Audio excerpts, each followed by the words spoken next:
Pasos Coritos, Patas, Pateras, Costadinos, Father Costadinos, and our friends who took the time to make this journey with us today to Aegina. This monument was erected after a letter was sent in 1985 by my father, Costadinos Coscoletos, to the late Prime Minister of Greece, Andreas Papandreou, to whom we will always be grateful to for his contribution in making this monument a reality. In that letter, my father formally outlined the facts of this tragic event that took place here 70 years ago and stressed the need for the 17 Hellenic national resistance fighters to be recognized for their brave stance against fascism. At this very location, on the dawn of June 19th in 1947, 17 political prisoners were told that they were being transferred to another prison on the mainland of Greece.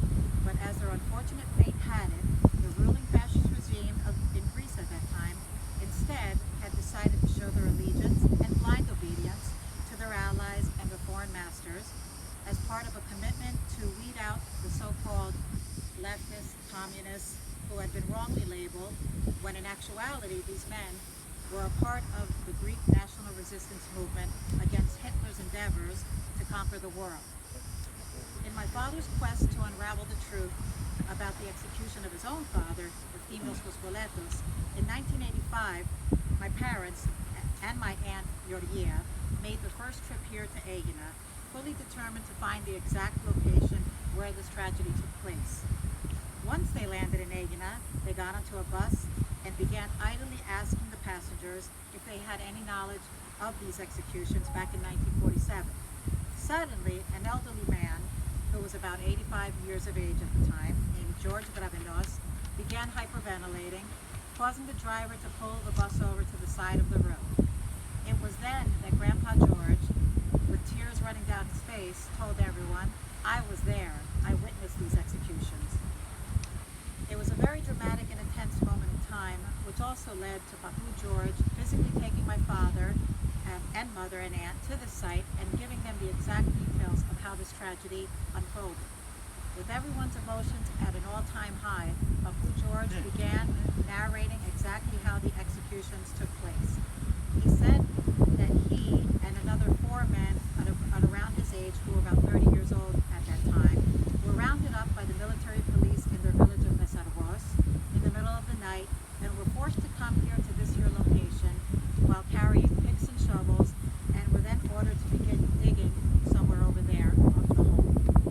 A few hours later, at around dawn, the sea was stormy and the skies heavily casted as the old small boat pulled up onto the shore. The 17 men were chained hand to hand to one another and escorted by approximately 15 right-wing armed militants, were ordered to line up along that wall. The machine guns had already been put into place, and soon the executions began.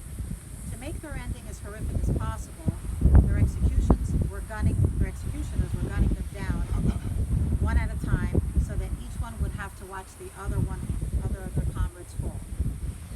Papu George also recalled that the men refused to be blindfolded. And even as they faced this horror, they were proudly singing the Greek national anthem and passing to one another a small Greek flag. At this point, it is also worth mentioning that the news of these executions of the 17 had also become international news in newspapers such as the Herald Tribune, the London Times, and the New York Times. According to the front page headlines of these major newspapers and others that my father and I were researching in the New York City Public Library, this was the first of many to follow politically motivated executions and assassinations. However, when the news first broke, my grandfather's name was not among the list of the 17 men. Unfortunately, what happened was that my grandfather was killed in the place of another political prisoner.